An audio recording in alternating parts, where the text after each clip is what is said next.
Christmas Day of 1993 in northeastern England should have been a time of festive celebration. Instead, it became the setting for a brutal murder that would haunt the region for decades.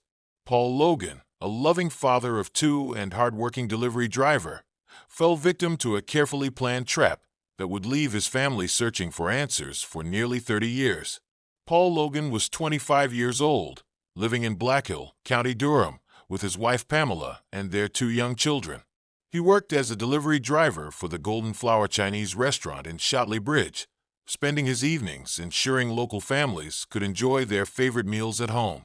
If you're finding this story as compelling as we do, please take a moment to like this video and subscribe to our channel for more true crime investigations. On Christmas Eve 1993, at approximately 10:15 p.m., the restaurant received a call ordering food to be delivered to Blue House Farm, a remote location in Shotley Bridge. Paul, known for his reliability and friendly demeanor, took the order despite it being his last delivery of the night.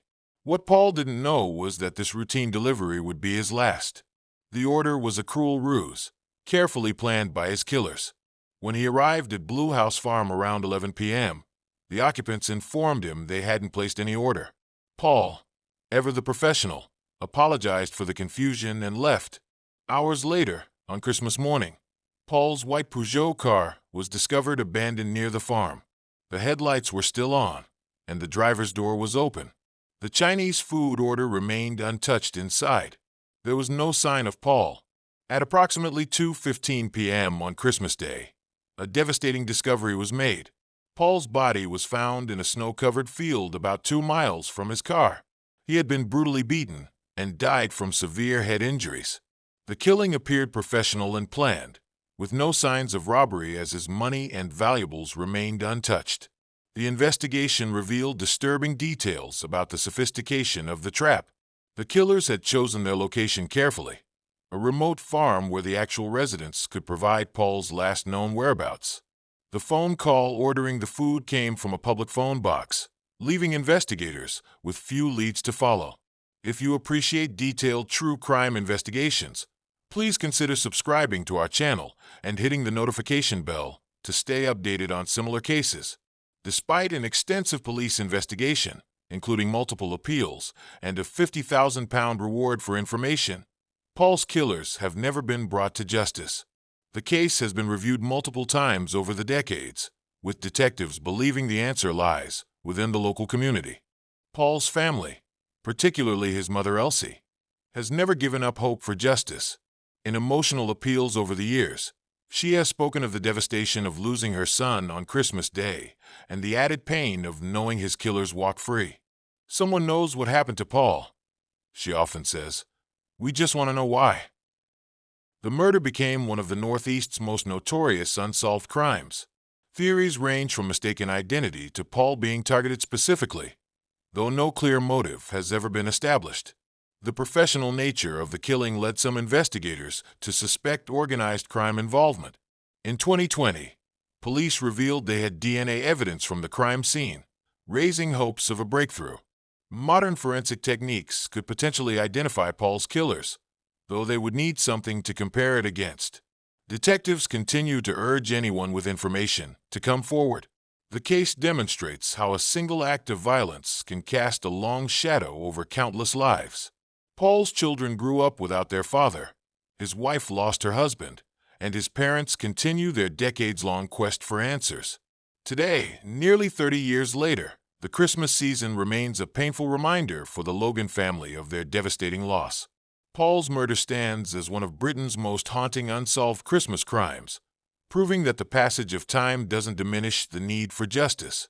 If this story moved you, please share it to help keep Paul's case alive in public memory. Don't forget to subscribe for more true crime investigations. Christmas Eve 2008 in Covina, California, transformed from a night of celebration into one of unimaginable horror. What began as a festive family gathering ended in one of the most devastating mass murders in Southern California's history, orchestrated by a man in a Santa Claus suit. Bruce Jeffrey Pardo, a 45-year-old electrical engineer, had recently finalized a bitter divorce from his wife, Sylvia Pardo. The separation had left him angry and financially strained, leading to a meticulously planned revenge that would shock the nation. If you're finding this case as disturbing as we do, please take a moment to like this video and subscribe to our channel for more in-depth true crime coverage. On December 24, 2008, around 11:30 p.m., Bruce Pardo arrived at his former in-law's home on Knollcrest Drive. The house was filled with warm holiday cheer as the Ortega family celebrated their annual Christmas Eve tradition. Nearly 25 family members, including children, were inside enjoying their festivities. Dressed as Santa Claus and carrying a large wrapped package, Pardo knocked on the door. An 8-year-old girl, excited to see Santa, ran to answer. As the door opened, Pardo revealed his true intentions. Inside the package was not Christmas gifts, but a homemade pressurized fuel tank and multiple semi-automatic handguns. If these true crime stories interest you, please hit the subscribe button and notification bell to stay updated on similar investigations. Pardo immediately opened fire on the gathering, his first victim being his 9-year-old former niece, who was shot in the face but miraculously survived. He then began methodically shooting others as panic erupted throughout the house. In the chaos, he used the fuel tank to spray racing fuel throughout the home, transforming it into an inferno. The premeditated nature of the attack became evident through its execution. Pardo had modified the Santa suit to withstand the fire he planned to set. He had also rigged his rental car with a remote control device to detonate additional explosives. Though this part of his plan ultimately failed, as the house burned, some family members managed to escape through windows and back doors. Others weren't as fortunate. The combination of gunfire and flames claimed 9 lives that night, including Sylvia Pardo, her parents Joseph and Alicia Ortega, and several other family members. The fire burned so intensely that it took firefighters hours to control the blaze. The scene they discovered inside was devastating.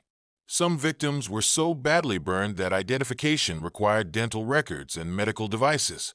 If you appreciate our detailed coverage of true crime cases, please consider supporting our channel by liking and subscribing. After the massacre, Pardo drove to his brother's house in Sylmar, approximately 40 miles away.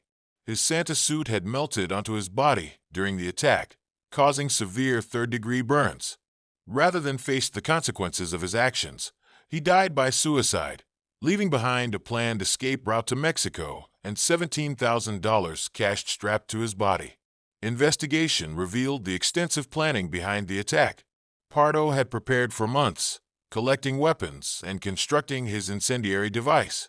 He had even worked as an usher at his church and maintained a calm demeanor that gave no indication of his murderous intentions.